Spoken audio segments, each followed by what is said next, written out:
In triangle XEF QR parallel to EF आहे. हे आपल्याला दिलेलं आहे म्हणजे इथं काय येईल गिवन असं येईल. त्याच्यानंतर आपल्याला काय वापरायचं आहे बेसिक प्रोपोर्शनॅलिटी थेरम वापरायचं आहे. वापरा मग XQ upon QE XQ upon QE equal to XR upon RF XR upon RF हे तुम्हाला लक्षात आलं असेल. ह्याला सेकंड म्हटलं. हे कशावरनं म्हटलं त्याचं कारण काय आहे रिझन काय आहे ते लिहायचं. इथं वरती दिलेलंच आहे त्यांनी तेच आपल्याला घ्यायचंय. कशामुळे म्हणू शकतो आपण असं बेसिक प्रोपोर्शनॅलिटी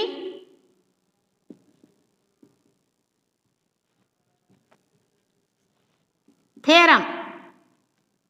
इथं शॉर्टकट मध्ये लिहू नका कारण त्याला मार्क आहेत. बेसिक प्रोपोर्शनॅलिटी थेरम असं लिहा. आता आपल्याला फ्रॉम इथं पहा फ्रॉम फर्स्ट अँड सेकंड असं म्हटलेलं. फ्रॉम फर्स्ट अँड सेकंड म्हणजे काय आहे पहा इथं XQ upon QE XQ upon QE आहे. म्हणजे आपल्याला काय म्हणता येईल XP upon PD equal to XR upon RF असं आपल्याला म्हणता येईल. फ्रॉम फर्स्ट अँड सेकंड काय म्हणू शकतो आपण हे दोन इक्वल आहेत म्हणजे हे दोन इक्वल होतील. तेच आपल्याला इथे लिहायचं बॉक्स मध्ये XP upon PD equal to XR upon RF आणि XP upon PD equal to XR upon RF असेल तर इथं by converse of basic proportionality theorem segment PR parallel to segment DEF असं आपल्याला म्हणता येईल. हे सगळ्यांच्या लक्षात आलं असेल. अशी ही ऍक्टिव्हिटी आहे बाळांनो. सगळ्यांनी या ऍक्टिव्हिटीचा स्क्रीनशॉट घ्यायचा आहे. मी आणखीन एक वेळा हवं तर समजून सांगते तुम्हाला. आपल्याला दिलेलं आहे PQ parallel to DE QR parallel to EF दिलेलं आहे. प्रूव्ह करायचं आहे PR पॅरलल टू DF. इथं ऍक्टिव्हिटी दिलेली आहे. उत्तरपत्रिकेमध्ये तुम्हाला पूर्ण असंच लिहायचं आहे. In triangle XDE PQ parallel to DE हे आपल्याला गिवन आहे म्हणून मी बॉक्स मध्ये गिवन लिहिलं. इथं आपण रिझन दिलेलं आहे बेसिक प्रोपोर्शनॅलिटी थेरम. काय येईल मग XP अपॉन PD. इथं QE दिलेलं आहे म्हणजे XQ अपॉन QE. इथं PD लिहिलं इथं XQ लिहिलं. पुढे आलो आपण in triangle XEF QR parallel to EF इथं दिलेलं आहे आपल्याला म्हणून तिथं मी गिवन लिहिलं. त्याच्यानंतर इथं रिझन आपल्याला लिहायचंय सेकंड असं दिलंय.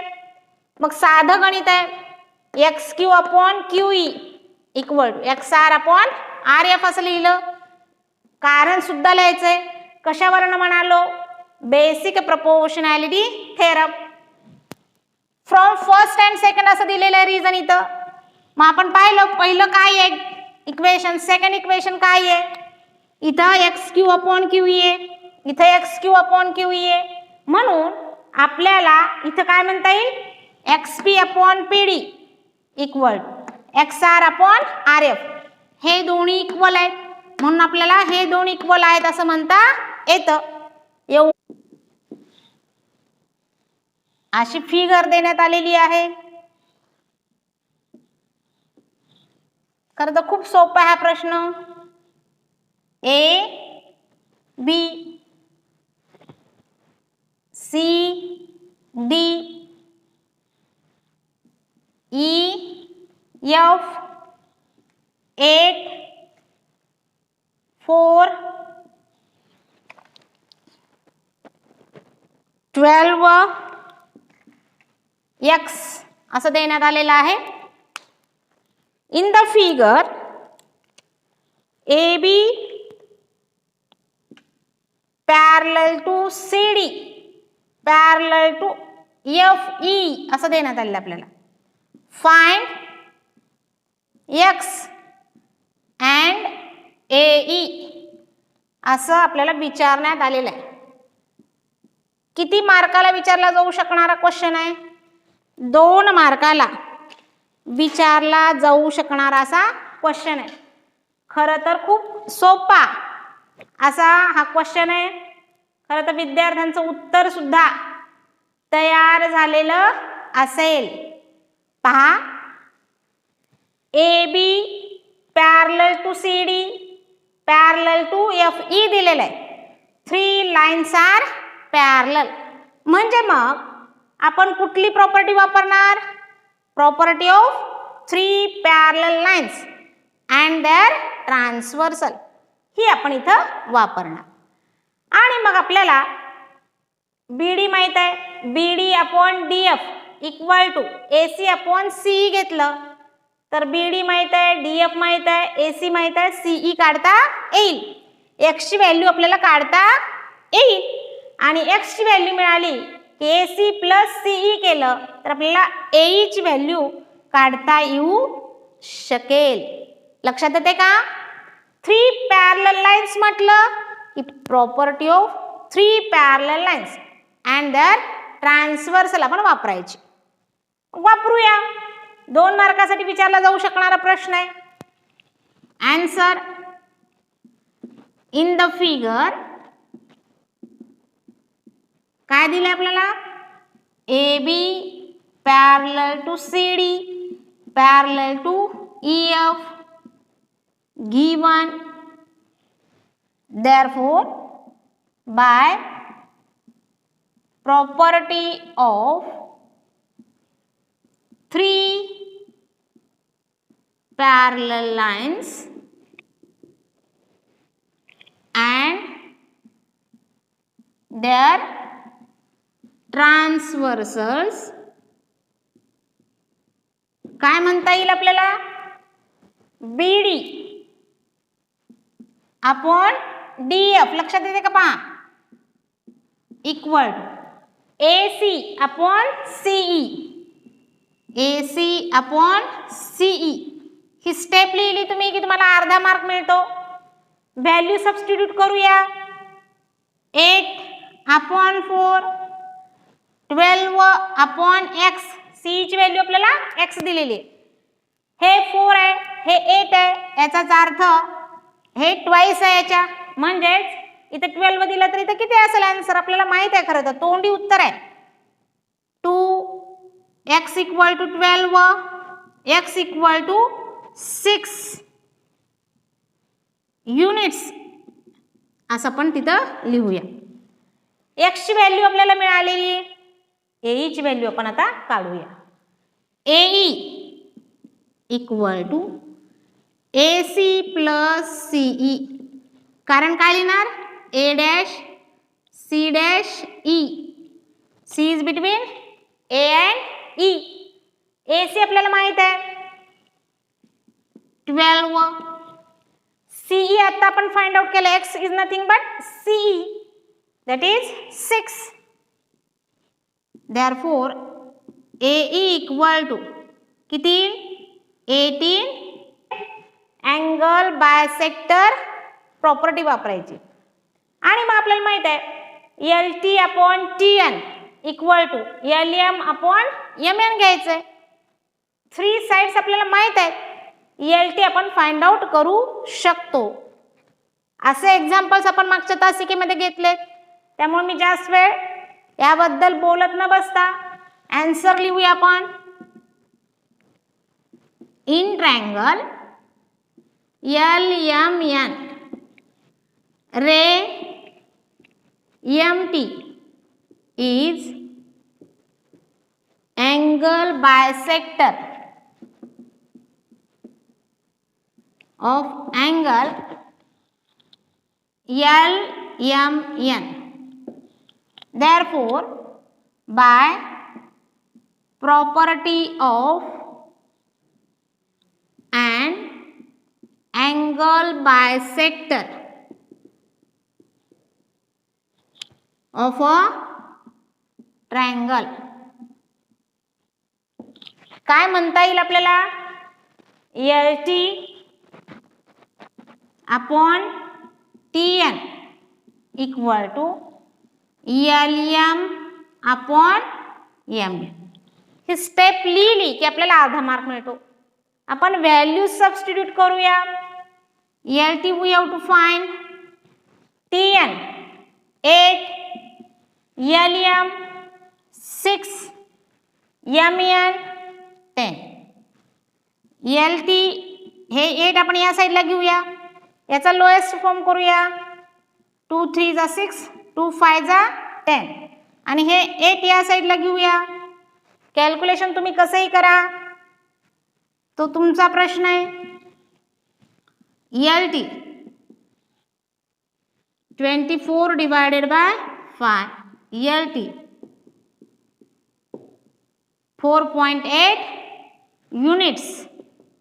एकक दिलेलं नाही, कदाचित परीक्षेमध्ये तुम्हाला एकक दिलेलं असू शकतं.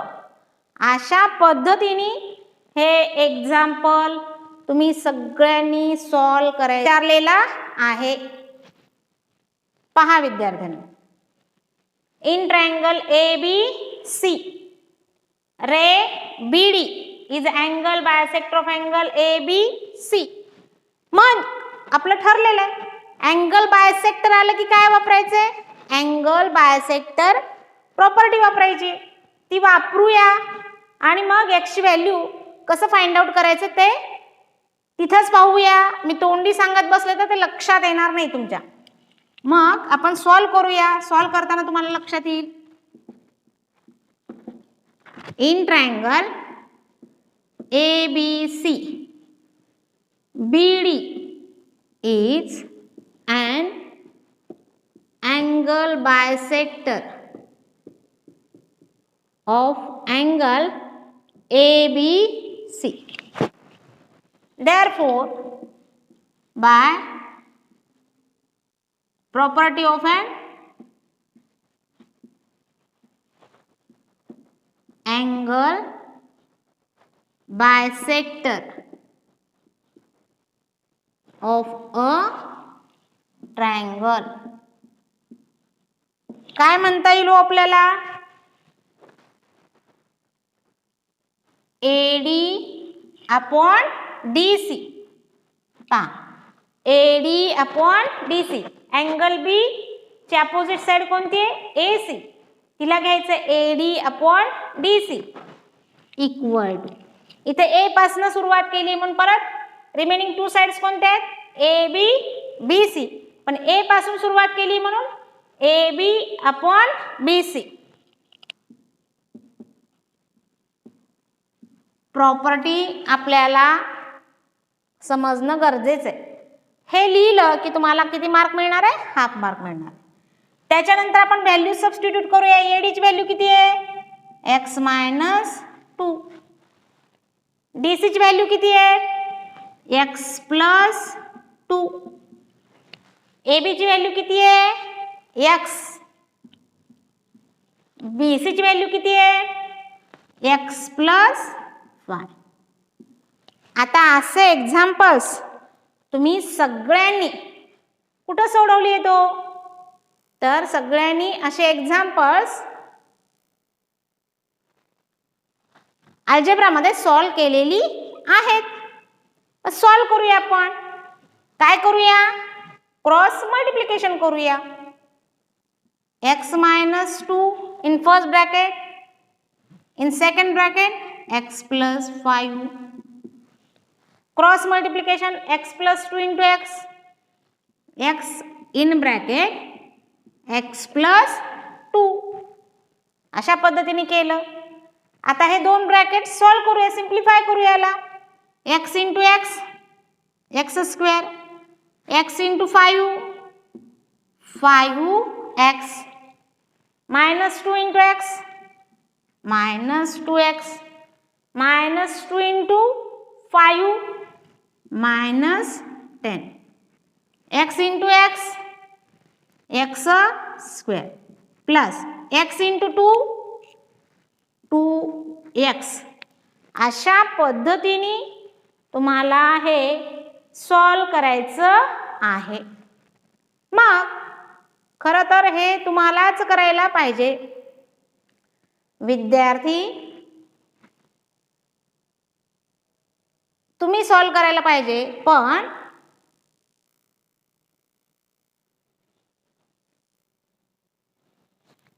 ओके. तरी मी तुम्हाला समजून सांगते. पहा, इथे एक्स स्क्वेअर आहे, इथे एक्स स्क्वेअर आहे, याचा साइन प्लस आहे, याचा साइन प्लस आहे, काय होईल? कॅन्सल होईल. आता इथं आपण हे राहिलेले सॉल्व करूया. 5x plus 5x minus 2x किती होईल? इथं 3x होईल. Minus 10 equal to 2x.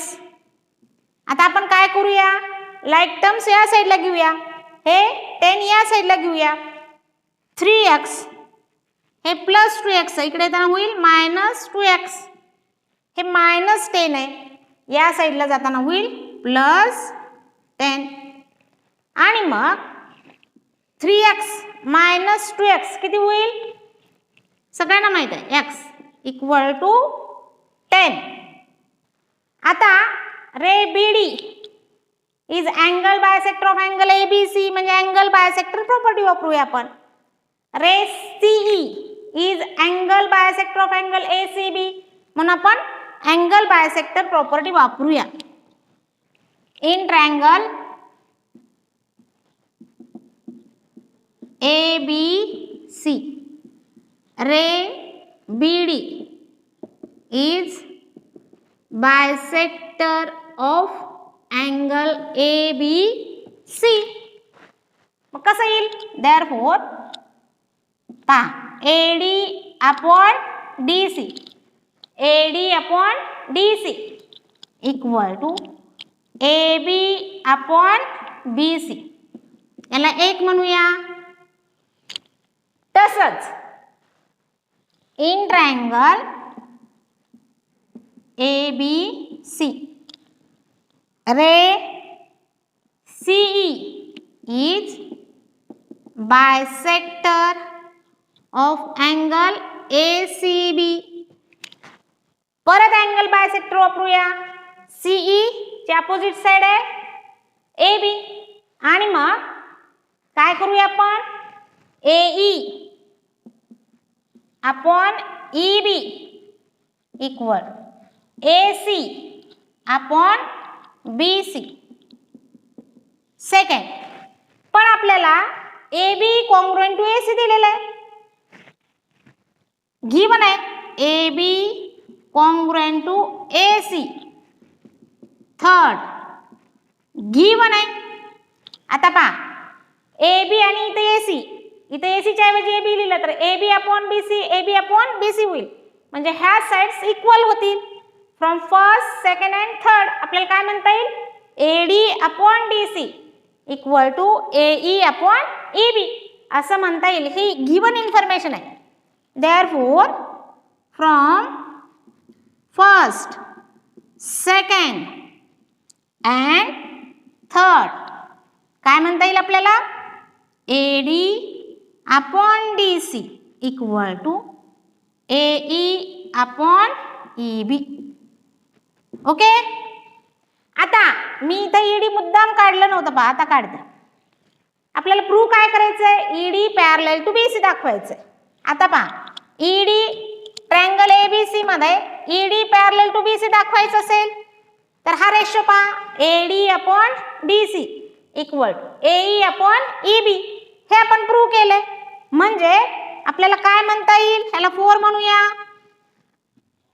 In triangle ABC AD upon DC equal to AE upon EB from 4. आणि असं असेल तर काय म्हणता येईल? ED parallel to BC by converse of basic proportionality theorem. Therefore ED parallel to BC, reason in converse of basic proportionality theorem. तुम्ही हे याच्या पुढेच लिहायचंय, माझ्याकडे जागा कमी आहे म्हणून मी खाली लिहिलंय. विद्यार्थ्यांनी बोर्डचा स्क्रीनशॉट घ्यायचा आहे. काही वेळ आहे आणखीन, मी परत एकदा हेच एक्झाम्पल तुम्हाला समजून सांगते. विद्यार्थ्यांनी स्क्रीनशॉट घ्यायचा आहे. 3 मार्कासाठी 4 मार्कासाठी विचारला जाऊ शकणार असा प्रश्न आहे. In triangle ABC ray BD is angle bisect